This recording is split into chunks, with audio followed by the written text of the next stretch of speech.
Je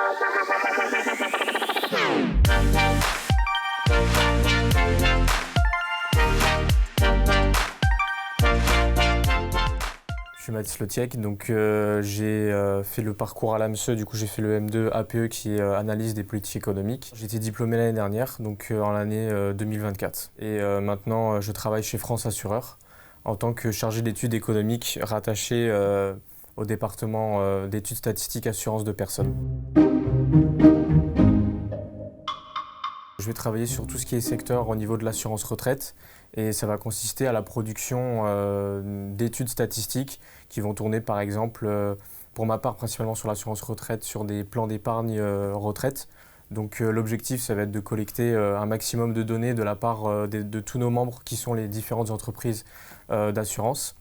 Et avec ces données, cette base brute de données qu'on va obtenir, on va essayer de monter la meilleure statistique possible pour pouvoir rendre compte d'une étude, fournir les chiffres à nos membres, pouvoir communiquer, parce que c'est ce qui est vraiment attendu de la part de nos adhérents, c'est d'avoir les chiffres clés, pouvoir suivre l'évolution du marché au sein de l'assurance. J'ai quand même fait un apprentissage en alternance durant mon Master 2, donc j'ai été chargé de mission économique à la direction régionale des finances publiques, donc toujours un petit peu dans l'esprit statistique, j'étais chargé d'analyser la conjoncture économique de la région. Pour moi, il y a quand même un gros avantage à faire une alternance parce que derrière, quand on va vouloir postuler à une offre d'emploi, on a été salarié pendant un an, donc ça pèse beaucoup plus dans la recherche d'emploi. Pour les recruteurs, c'est beaucoup plus intéressant. Moi, ça m'a beaucoup aidé pour trouver mon premier vrai emploi en CDI parce qu'effectivement, l'année d'expérience que j'avais à la Direction régionale des finances publiques a permis complètement de faire la transition vers mon travail aujourd'hui de chargé d'études statistiques au sein de chez France Assureur. C'est vrai que l'alternance, c'est assez demandant en termes de rythme parce qu'effectivement, on doit concilier entre les cours et l'entreprise. Mais on va dire que c'est enrichissant parce qu'on se dit qu'on va faire nos 2 semaines de cours, mais par la suite, on a nos 2 semaines d'entreprise, donc on va un peu changer de domaine, on va pouvoir un peu souffler aussi. Quand on a les projets à côté, c'est vrai que c'est pas toujours évident, mais on s'en sort toujours, donc il ne faut pas s'inquiéter. Moi, je vous conseille vraiment de faire une alternance et vous allez voir que ça va bien se passer.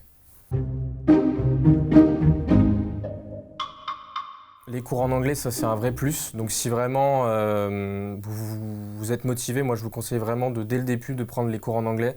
L'économie en anglais, c'est partout. Donc ça va vraiment vous aider par la suite. N'ayez pas peur, franchement, une fois qu'on y est, on s'en sort très bien. Moi, j'étais pas forcément très à l'aise en anglais au début.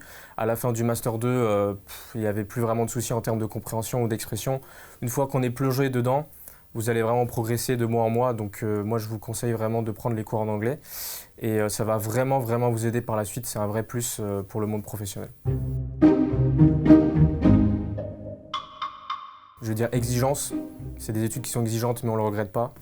Je vais dire excellence parce que vous êtes quand même dans un domaine qui va vraiment vous porter par la suite. Et je vais dire aussi plaisir parce qu'on va dire que les cours, si vraiment vous aimez bien l'économie, vous allez passer quand même un bon moment, même si ça va être assez intense. Mais c'est vraiment des études qui sont très plaisantes si c'est fait pour vous.